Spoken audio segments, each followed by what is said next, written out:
DC, talking about this win over Cincinnati. Guys are ready to compete. We fought, and once again, the best thing we did, we played complimentary football, and that's what great teams do, man. And we always find a way, man. I thought our defense came out hot. They set the tone for the game. Thought Shep, man, had an outstanding plan. Those guys were ready to go. What do we have? 3 takeaways. 3 takeaways. Sudden change stops that we had. You know, we throw the pick on offense. They're able to shut them down. We get the safety, you know. And so I thought it was awesome. And then, you know, we end up, when we need help, the offense responds. We go all the way down the field, finish that out, and really just kind of open it back up again. So really proud of the guys, and, you know, it's a good win. And now no doubt about that. One of those games you see 37-24. Everybody that watched that game, it wasn't that close. It they were toying with them, and they took their foot off the gas in the fourth quarter. Yeah. They were running guys in and out of the game. You know, it is what it is. Playing with their food. Yeah, it was garbage. I thought the funniest thing is when they made it. What was it? 28-17, right? Yeah. And we got the ball right back and just went right down the field. Just like, okay, hey, listen, that was cute. All right, we're going to show you how it's done. Right. And just went right down the field and kind of put it away. And they left at least 14 points on the board in the first half. No doubt about it. It's a couple of mistakes. It is what it is. They toyed with them all day. I am so fired up for that Sunday night game next week. I'm not even joking. Oh, yeah. Like it's still Kansas City. It is. It's still do I think that Kansas City is one of the premier right now? I don't. But I've also watched Kansas City get right very quickly. Yeah. And they still have, and I don't use this term lightly, you guys know me. He is a generational quarterback, man. Whether you like it or not, I don't give 2 shits. It's inconsequential. And you got a little bit of help. They got a little bit of help getting Xavier Worthy back. They absolutely needed some receiver help, and he's been helping them out. We're going to miss Rashee Rice by a game, thankfully, but the Lions are going to take it to the Chiefs, bro. I just really feel that way. And it is what it is. Jared Goff's primetime record against Mahomes stands true. 3-0, baby. So let's go make it 4. We'll see him tonight. They're playing Jacksonville tonight. So we get them on a short week, guys. Back-to-back night games for them, but on a short week. Very winnable.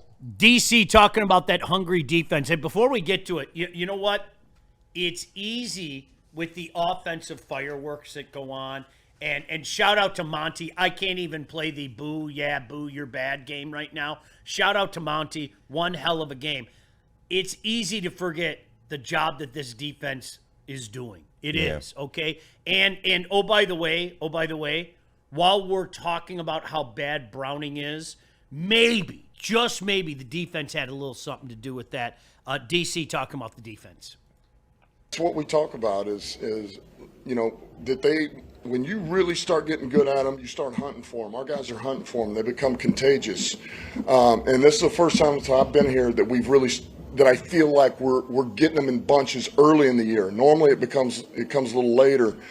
So, man, I feel like there's blood in the water, man. Our guys are starting to feel it, man. They want to be the next guy who gets the punch out of the strip or the interception, and we're hunting. If the ball's in the air, we're going after it, and that's a tenacious defense. You know, that's what they do, and that's what we're about right now. So we have an identity.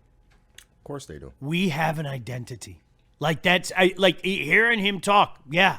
That's what the Lions do. We're ferocious Lions.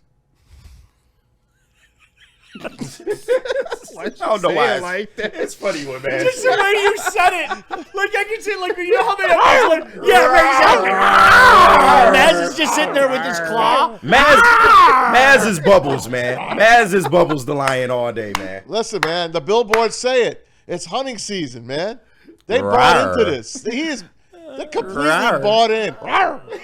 It's so damn good. Scary lion. You know, That's so scary. I had another guy. This is a true story. I had another guy say to me, "What's your problem with David Montgomery?" Oh God. No, really and truly. Like, what's your problem with David Montgomery? We got to blow hard that don't know the joke. Yeah. So every now and again, I have to remind you guys, like we love him here. That takes away from the joke. But let me just we love him here. Don't tell anybody, okay? when I hear a guy talk about how he feels disrespected, okay, and he wants to run angry, I want to keep him angry. So that's why we go, boo, he's no good. Boo, maybe they should cut him. He got lucky yesterday. Did you see that piece that Rinaldi put out? Yeah, pretty cool piece, huh? David Montgomery's homecoming. His sister, of course, paralyzed in a car accident last year. It's the first time she got to see her brother play since then. And I mean, it's a touching story, man. Yeah, no doubt. DC on Monty. Everybody respects David Montgomery, and I think everybody roots for that guy because that guy will do anything for his teammates. Like, he lays it on the line on Sundays. He lays it on the line in practice. Like, you know what you're going to get out of David Montgomery. It's no different than Saint. You know what you're going to get every Sunday out of St. Brown. You know, but David is that guy. Heartbeat, like Leaf, yes. So he's going to do whatever it takes. He'll stick his face up there in protection. He'll run the dirty runs. He'll run downfield to make a block for a teammate in the pass game. That design, the touchdown throw, was wonderful. I know. And I didn't think QB3. I didn't. He might be QB3. Listen, I didn't think the Lions could do things like that with he whose name I dare not mention in Chicago. They can't. I didn't think Blow that. job. I didn't think we were capable of doing things like that, KG. No more trick plays. He was so smart. His trickeration was trickier than anybody's trickeration, True. right? That is true.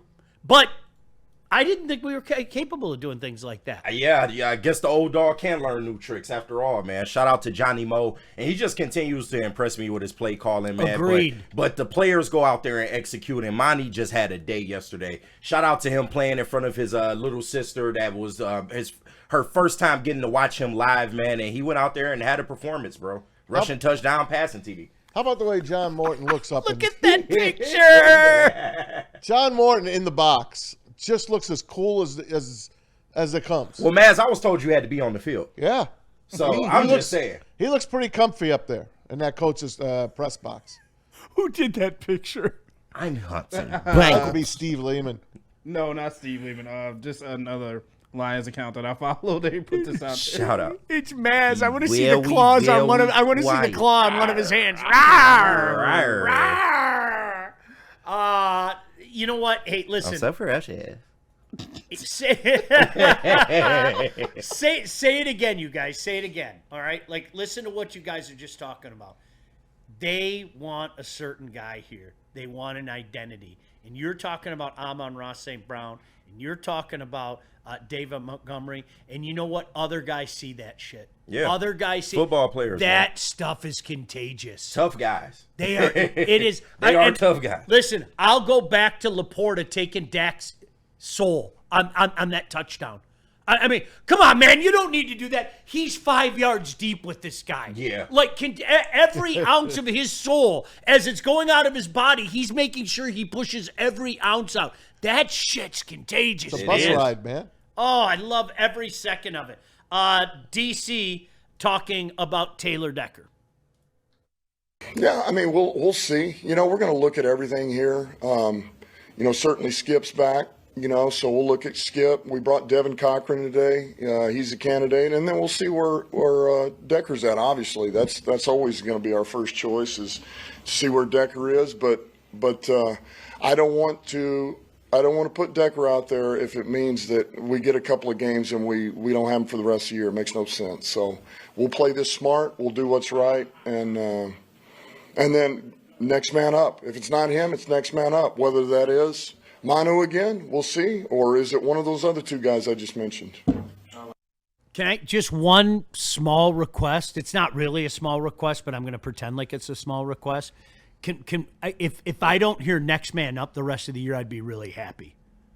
I know the reality of the National Football League is something, but when I'm watching guys go out like we saw yesterday, especially in the defensive backfield, and when you see some of that stuff happen, all right, this is, again, I say this whether we want to, we are scarred as Lion fans deep down inside. We can stick our chest out. We can do a little flex. We can do whatever we want to pretend like, no, it's different, okay? But we're scarred, all right? We've seen some shit. And we saw some shit last year with the injuries. don't think for a second that somewhere in your mind, and in KG's mind, and Maz's mind, JB mind, and certainly my mind, and somebody did it in the Woodward chat yesterday. I don't know who it was. Maz, it may have been you. But somebody was like, oh my gosh, here we go again. It's last year. Okay. Right? KG, you're not wrong. You know that. You're not wrong. But there's that little voice in you that's going, oh no, it's happening again. Yeah. Oh, it's happening again. Whatever will we do? It's not to that level. But just hold off on next man up. I don't want to hear it anymore. I know it's true. I know it's reality, but gosh damn it, if we stay healthy, this team's got a damn good chance to win a Super Bowl. And everybody that's hurt right now isn't like, it's long term, but it's not, they're going to come back at some point. Sure. So Aleem McNeil, Ahmad Hassanin, even Marcus Davenport. Yes, Marcus Davenport. He will return. Stop it. No, I'm saying he will return. Stop it. No, a lot of these injuries as compared to last year you were losing guys for the entire season. So I don't think it's as bad as people make it out to be. Taylor Decker, we knew he was hurt since training camp. He hasn't done a lot of practicing, and maybe they're just taking a couple games to give him that maintenance that he needs. But overall, I don't think it's as bad as last year, at least not yet. No. Did he mention the Egyptian magician? He did. Wow. I did. Shout out to Ahmad I Hassanin. can't wait to see that. He's like a ghost. I want. He's He's come out on going to be a Halloween. good addition to Woo! this team. I agree. He's gonna be good I on agree. this team. I'm not putting him in a Pro Bowl or anything. Saying No, of course not. But you Yeah. know what? A piece of the puzzle, and you know, to my guy Davenport, I'm going to say it again. I know you're frustrated. I get it. There's only one way that people will stop talking about you being injury prone. That's it. Yeah. You can't talk about it, man. And he's going to be back Stay at healthy. some point. Stay healthy. So I think that in itself is an accomplishment for him. He will be back at some point. So if I'm to use deductive reasoning, right? If McNeil was this close to playing yesterday, okay? By all accounts, he was this close to playing yesterday.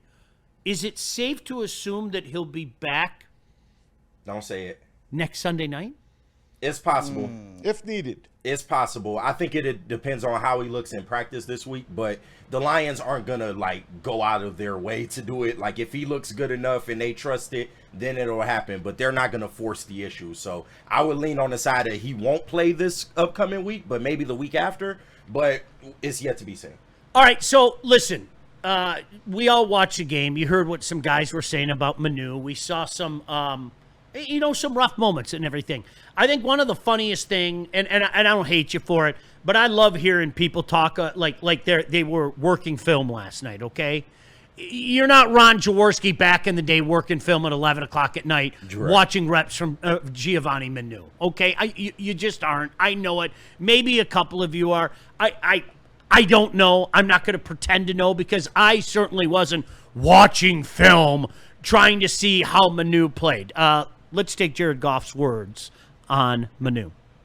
I thought he fought his tail off. It's hard, man. It's it's his first game, and everybody's first game. There's going to be mistakes made, and that's what I tried to tell him is, dude, you're not going to be perfect. You're going to make mistakes. It's okay. Like just as long as the next one is better, and the next one you learn.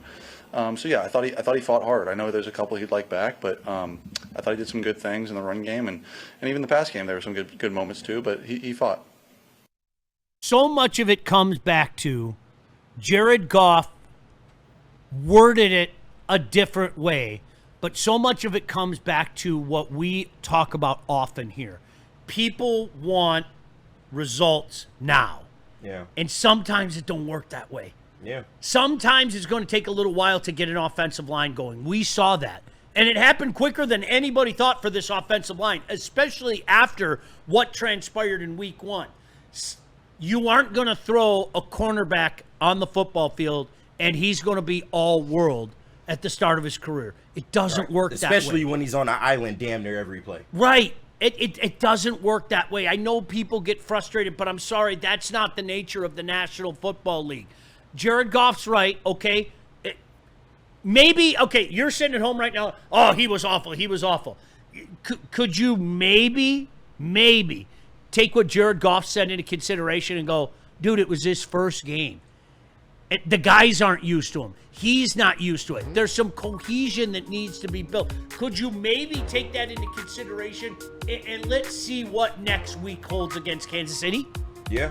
You know, That's Chris the smart Jones. thing to do, Sean. Chris Jones will be lining up against them, though. You can bet on that. You can bet on that. Yeah, no doubt Steve about that. Spagnuolo will try to get to Goff as much as he can.